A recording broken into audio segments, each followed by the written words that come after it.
Hello friend, সবাই কেমন আছো? আশা করি সবাই ভালো আছো। আমি এখন এস এম সুলতান চিত্রশিল্পী সুলতানের চিত্রা দেখি।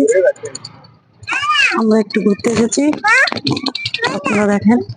আপনারা হয়তো অনেকে এসেছেন, দেখছেন, ঘুরতেন, এরপরে যাতায়াত করছেন। অনেকে হয়তো এই জায়গাটি অনেক চেনা। আমরা আজ একটু ঘুরতে এসেছি, তাই আপনাদের সাথে কিছুটা শেয়ার করছি।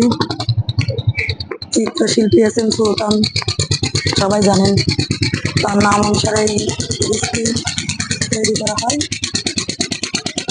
সেই চিত্রা নদী।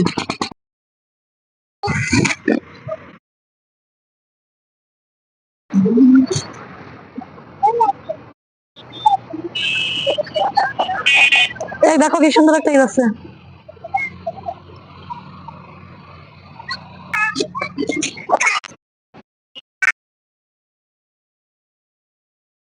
সবাই ভালো থাকবেন, সুস্থ থাকবেন, টাটা।